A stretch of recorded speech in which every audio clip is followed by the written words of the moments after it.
King Umberto and his doppelganger. In late July 1900, King Umberto I of Italy decided to eat at a small restaurant in Monza. When the restaurant owner came to serve him, both men were shocked. The owner looked exactly like the king, so much so that they could have been twins. As they talked, they discovered even more strange connections. They learned they had been born on the same day, in the same year, in the same town. They were both named Umberto. The restaurant owner had married a woman named Margherita, the same name as King Umberto's queen. Both men even had sons named Vittorio. The That's king was crazy. amazed by all these similarities and invited the restaurant owner to an event the next day. But on July 29, 1900, the restaurant owner was killed in a shooting accident. That very same evening, King Umberto I was told about his double's death. Just hours later, while attending a public event, the king himself was shot and killed by an anarchist named Gaetano Bresci. Edgar Allan Poe's Richard Parker prediction. Because then they also died on the same day? That's crazy. Bro, shut the fuck up. Shut the fuck up. Shut up, shut up, shut up. Like, In nah. 1838, author Edgar Allan Poe published The Narrative of Arthur Gordon Pym of Nantucket, his only complete novel. In this dark tale, 4 survivors of a shipwreck find themselves starving in a lifeboat. Desperate, they draw lots to decide who will be sacrificed for food. The unlucky victim is a sailor named Richard Parker, who is killed and eaten by his shipmates. This could have been just another of Poe's eerie tales, if not for what happened 46 years later. In 1884, a yacht called the Mignonette sank in the South Atlantic. 4 crew members survived and drifted in a small lifeboat for many days with no food or water. 3 of the men decided to kill and eat the 4th member of their crew, a 17-year-old cabin boy named Richard Parker. When the 3 survivors were rescued and returned to England, they were put on trial for murder and sentenced to 6 months in prison. During the trial, the eerie similarity to Poe's story stunned the public. Poe could not... They only got like 6 months? That's it? Just 6 months? Is it because it was like a survival thing? Like they're dead ass in the wilderness, they thought that they were all gonna die kind of thing? There's no way. 6 months? There's no way. How long ago was this? What year did he this would say? happen, as he died in 1849, 35 years before this incident took place. Edwin Booth and Robert Todd Lincoln. In the winter of 1864 to 1865, something incredible happened at a train station in Jersey City. Robert Todd Lincoln, the oldest son of President Abraham Lincoln, was waiting on a crowded platform when the train started moving. As people pushed forward, Robert fell into the gap between the platform and the moving train. Just in time, someone grabbed Robert's collar and pulled him to safety. This hero was Edwin Booth, a famous actor and supporter of the Union, the side that remained loyal to the U.S. government during the Civil War. Robert knew who the actor was and thanked him, but Edwin didn't know he had just saved the president's son. Edwin only found out later through a friend who worked with... Oh, I thought, okay, so I said shut the fuck up because I thought Edwin Booth was like, was it Abraham Lincoln's assassin named something Booth? Or am I fucking stupid?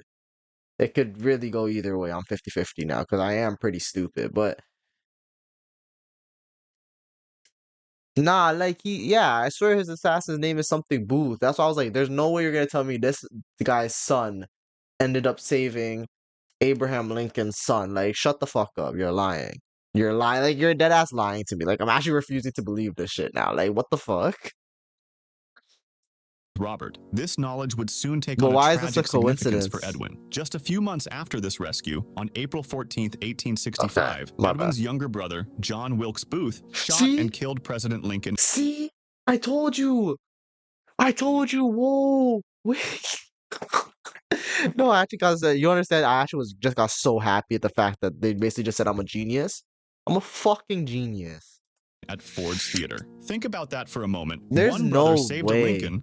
There is no fucking way. There's actually no while the other killed a Lincoln. The story gets even stranger. Robert Todd Lincoln was around for 2 more presidential shootings. He was nearby when President Garfield was shot in 1881 and when President McKinley was killed in 1901. This pattern bothered him so much that he later refused to attend presidential events. Tsutomu Yamaguchi's double atomic... Yeah, I wouldn't go to no more events either. What the fuck? You bad luck. You must be bad luck. You must be bad luck. Survival. In August 1945, this I actually heard about. This is crazy. A 29-year-old Japanese engineer named Tsutomu Yamaguchi. I was gonna try and say his name. Tsutomu Yamaguchi. Yamaguchi was on a business trip to Hiroshima. On the morning of August 6th, he was walking to the shipyards when he noticed an American bomber flying overhead. Suddenly, at 8:15 a.m., a bright flash lit up the sky. The first atomic bomb had gone off about 1.9 miles from where he stood. The blast knocked Yamaguchi to the ground, damaged his earring, and badly burned the left side of his body. Despite his injuries, he found shelter, spent the night in the ruined city, and made his way to the train station the next day. Yamaguchi was heading home to Nagasaki. On August 9th, still wrapped in bandages and in pain, Yamaguchi went to work in Nagasaki. As he was telling his boss what had happened in Hiroshima, another bright flash lit up the sky. The second atomic bomb had just been dropped over Nagasaki, and again, Yamaguchi was about 1.9 miles from the blast. The building he Bro. was in probably saved him from more serious injuries, though he was exposed to radiation from both bombs. Yamaguchi is the only Bro. person the Japanese government officially recognizes as having survived both atomic bombings. Even after being Bro, exposed to radiation twice, he recovered and lived until he was 93, dying in 2010 from stomach cancer. Archduke Ferdinand this guy almost became the Hulk, fam. So, this guy almost became the Hulk. We almost had a Japanese Hulk. assassin and the wrong turn. On June 28, 1914, Archduke Franz Ferdinand, heir to the Austro-Hungarian Empire, visited Sarajevo with his wife Sophie. A group of Serbian nationalists had planned to kill him that day, and their first attempt failed when a member of the group threw a bomb at the Archduke's car, but it bounced off and exploded behind it, injuring people in the one behind. After that attack failed, the motorcade continued to the town hall for a planned meeting. L throw, The assassination plot seemed Or to have W failed, throw, and one of I the don't would-be know. killers, a 19-year-old named Gavrilo Princip, L gave up throw and on went to a his small part, food shop on W Franz throw on Josef the Street guy's to get part. something to eat. Then something crazy happened. After leaving the town hall, the Archduke decided to visit those hurt by the earlier bomb. His driver, not knowing Sarajevo well, took a wrong turn onto Franz Josef Street. When the driver realized his mistake, he stopped the car to turn around, right in front of the shop where Princip was standing. Princip couldn't believe his luck. The target he had given up on was now just feet away and not moving. He pulled out his gun, stepped forward, and fired twice, hitting the Archduke in the neck and his wife Sophie in the stomach. Both died within minutes. This started a chain of events that led straight to World War I. Soon, all of Europe was pulled into the conflict that would claim over 20 million lives. A single wrong turn changed the course of the entire 20th century. The Jim twins' parallel lives. Wow. In 1979, two 39-year-old men named Jim met for the first time in Ohio. Jim Lewis and Jim Springer were identical twins, separated at just 4 weeks old and adopted by different families. What makes their story remarkable are the strange coincidences they discovered about their separate lives. Both Jims, without knowing about the other, had named their boys James. Both Jims grew up with dogs they had named Toy. In school, both were good at math, but had trouble with spelling, and both enjoyed working with wood as their favorite hobby. The coincidence Anything is possible. Anything is possible, right? Literally, an asteroid could come and hit my house right now in the next 10 seconds. Okay? A tornado could happen right now. Okay? Anything is possible. But it's like, what are the odds of that happening? Like, what are the odds an asteroid's gonna come and hit my house right now? Like 1 in 17 billion trillion. Like that's never really gonna, it's never gonna happen, but there's a small, like, it's possible. That's like, bro, like, what are the odds that you guys were both ended up being named Jim, both grew up with the same dog name, both married, or what else did they say? Coincidences in their adult lives were even more surprising. Each Jim Had a married a son woman named James.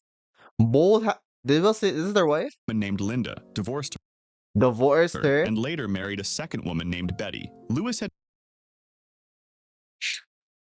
named his son James Allen, while Springer had named his son James Allen, almost identical names with just one letter different. The similarities didn't stop there. Both That's men creepy. smoked the same brand of cigarettes, drank the same beer, drove the same type of car. Like they essentially lived the same life. Like what are the odds of that? 1 in like 5, like that's crazy. That's actually crazy. A Chevrolet, and Y'all even took vacations to the same beach in Florida. When scientists learned about the Jim twins, they were amazed. While some similarities could be explained by their identical genes, many others, like the names of their wives, children, and pets, seemed beyond explanation. In a small town near Taranto in southern Italy, a terrible accident happened. A man named Rolla Primarda was standing in the backyard of his family home during a storm when he was suddenly struck by lightning and killed. About 30 years later, around 1929, lightning struck Rola's son when he was standing in the same spot in the family's backyard during a storm. Just like his father before him, he died instantly. The family and neighbors were shocked by this incredible repeat. I'd stop going outside during storms. Little bit of drops of rain, yo, I gotta stay in the house. Sorry. Lightning just seems to strike. Like, nah, that's nah. Tragedy. Stop But going the story outside. gets even more unbelievable. On October 8th, 1949, Rola Pramarda's grandson, who was named after his grandfather, was standing in that exact same spot in the family yard. A storm was brewing. Yo, why do y'all like to stand outside in the storm, bro? Like, fam, you just learned you know that your grandfather and your uncle or dad died via lightning strike. Stop going outside in the storm, bro. Keep your ass inside. This guy's what you looking at? The clouds, they're gray. Go inside. Go inside. Go play. Amazingly, a lightning bolt struck him Like, too. The third generation of the family had been killed in fam, exactly the same way, cool. in The rain exactly the falls same from the place. sky, bro. 3 generations of men from the Like, same go family, all inside. killed by lightning while standing in the Fuck same you keep spot coming outside over a for? It's a 50-year storm. period. The You can chances see of it from being the struck by window. lightning once in a lifetime are already very small. The Yeah, it's chances like of 3 related men it's like being struck one and in killed in the same what is place it? over It's like 3 one in like generations are almost 50 impossible to million or calculate. something like The that. Pramarda family case was reported in newspapers and later included in books about strange coincidences.